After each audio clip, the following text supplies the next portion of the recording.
The Book of Anger. Through the principles of anger, I will structure and maintain my empire. The writing of Darth Malgus confirms that anger, combined with will, is the key to power.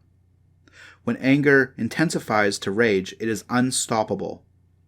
Malgus submitted utterly to the dark side, and doing so made him exemplary warrior. His battlefield feats have never been duplicated. It must be understood that anger can be funneled through the body and released near the heart by the vital gate.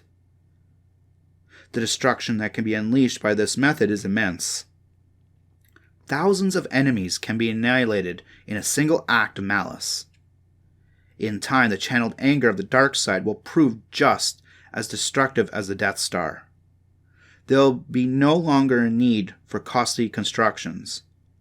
Already I perfected the Force Maelstrom, which creates an invulnerable energy field to block incoming attacks while bombarding enemies with debris and electrifying them with bolts of lightning.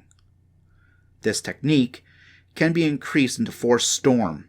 The churning energy mass of a Force Storm can consume everything it touches, for at its eye is pure hate.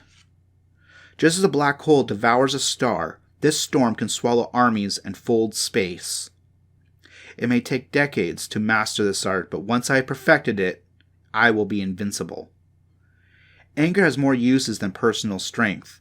A strong ruler knows that fear can keep commoners in line, but anger can weaken enemies. Indeed, my subjects fear me, but that fear will lead to anger, and anger will make my empire strong. However, anger directed toward authority is dangerous. It must be channeled towards other weaker subjects. By encouraging fear of the exotic and the unusual, a regime can be strengthened. The empire has uniformity in its symbols and its ideology, which makes it easier to shame those who do not belong and to make them the objects of the galaxy's rage. The Republic's alien species are the simplest targets. Most humans at the core already despise looking into those multiple eyes or listening to their clickings, buzzing languages. They hate their bewildering customs and their sharp stench. Coruscant is seething boil in species, but humans far outnumber any other species. It is an ideal place to sow seeds of suspicion, to instill the idea that those who don't conform are the enemies, and the enemies must be destroyed. By making the powerless a target, the people will not threaten the one in power. On the contrary, the ruler will be venerated as a hero for exposing the weak. As Darth Bane instituted the rule of 2, so I will begin the rule of 1. The Sith will now be sustained by one to hold the power, and others talented in the Force to execute my will as dark side agents. Although the Jedi Order has been obliterated, many Force sensitives have survived. Those who still hold to the belief that there is venture in peace or in closing oneself off to sensation will be made to conform. They must find value in the ways of the dark. Unleashing their anger is fundamental for drawing them into my fold, as well for them to gain an understanding of the dark side. For it is the anger that Force users are strongest. Once tapped, this emotion can turn idealists into slaves. Even those with passion, those who vow to resist with their dying breath, can be broken in 3 simple steps. First, they must be tempted. The strong-willed always has something to desire, or something they possess that they fear to lose. They will see their drive to protect this item as noble. By encouraging this delusion, a puppet is created. Second, the puppets must be tested. By creating an imminent danger or placing the subjects in peril, they will be forced to make a decision.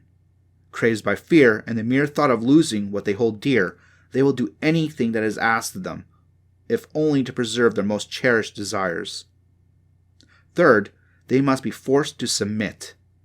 A moment will arise, they will take a step too far.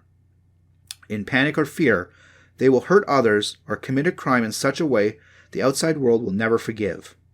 After that moment, there is no return from the dark side.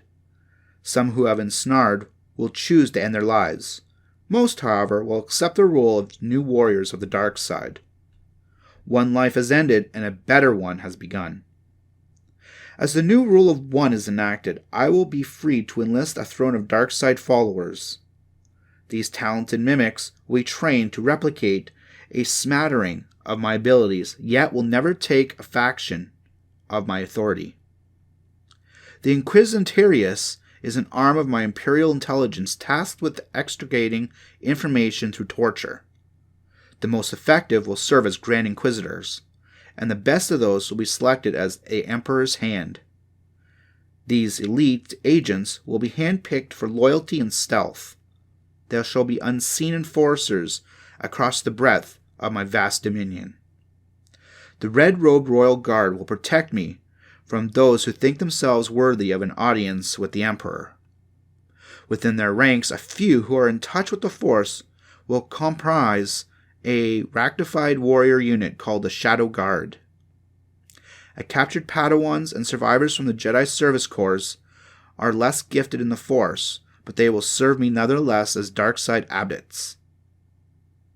Until I have use for them, they shall remain on the Abyss, where their connections to the Force will intensify the planet's growing nexus of Darkside potency.